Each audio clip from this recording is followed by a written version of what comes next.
देखिए, आज यहाँ पर दिल्ली के मुख्यमंत्री और इंडिया अलायंस के हमारे नेता अरविंद केजरीवाल जी, जिन्हें पिछले कई महीनों से केंद्र सरकार ने ईडी के माध्यम से उन्हें निरुद्ध कर रखा है जेल में, उनके रिहाई की मांग को लेकर के आज इंडिया अलायंस के हमारे तमाम साथी आम आदमी पार्टी के नेतृत्व में यहाँ पर हम लोग इकट्ठा हुए हैं। और पूरे देश में आज एक समय पर एक साथ ये ज्ञापन माननीय राष्ट्रपति महोदया के माध्यम से दिया जा रहा है कि अरविंद केजरीवाल जी को तत्काल रिहा किया जाए। उनका स्वास्थ्य दिन प्रतिदिन बिगड़ता जा रहा है और बिला वजह, बिला किसी मकसद के माज परेशान करने की नीयत से केंद्र सरकार उनके साथ अन्याय और अत्याचार कर रही है, जिसे इंडिया अलायंस के लोग अब किसी भी कीमत में बर्दाश्त करने के लिए तैयार नहीं है। हम उनकी रिहाई चाहते हैं और समाजवादी पार्टी के सैयद फिरोज अशरफ साहब सहित तमाम हमारे लोग, घटक दल के लोग आज आम आदमी पार्टी के साथ इस संघर्ष में शाना बशाना खड़े हैं और जब तक उनकी रिहाई नहीं हो जाती है हम किसी भी कीमत पर बैठने के लिए तैयार नहीं है। दिल्ली में एक बड़ी घटना घटी, आईएएस कोचिंग कर 3 छात्रों की मौत हो गई डूबने से। कहीं ना कहीं सरकार की लापरवाही है। हम ये कह रहे हैं, हमारा ये कहने का मतलब है, जब तक माननीय अरविंद केजरीवाल जी थे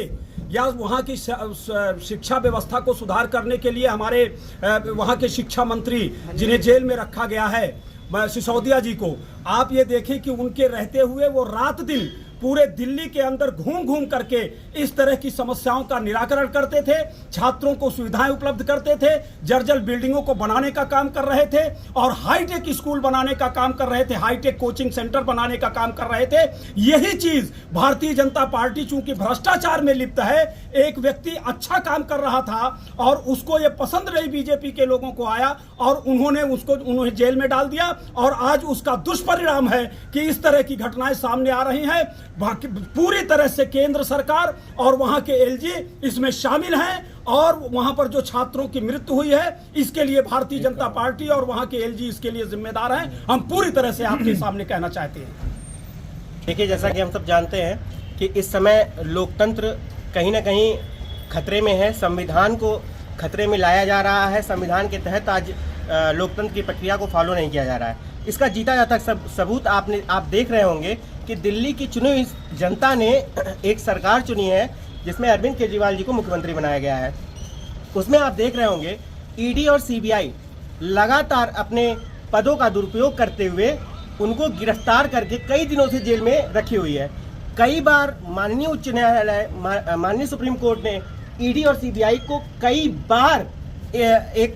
चेतावनी भी दी है कि भाई अगर आपके पास सबूत नहीं है तो कब तक आप रखोगे। ठीक है, हर बार वो 1 महीने, 10 दिन, 15 दिन का समय लेते हैं, केजरीवाल जी को अंदर रखते हैं और कहीं ना कहीं उनके स्वास्थ्य के साथ खिलवाड़ किया जा रहा है। तो हम सब ये चाहते हैं कि अगर तथ्यों में कोई सबूत नहीं है उनके पास, अगर कोई चीज़ें उनके पास नहीं है तो माननीय उच्च न्यायालय, माननीय सुप्रीम कोर्ट से हम लोग ये आग्रह करना चाहते हैं कि उनकी स्वास्थ्य सुविधाओं को देखते हुए, चूँकि उनको शुगर के पेशेंट भी हैं, स्वास्थ्य लगातार गिरता जा रहा है, उनको जल्द से जल्द छोड़ा जाए क्योंकि जनता की आवाज़ है। कोरोना काल में हमने देखा है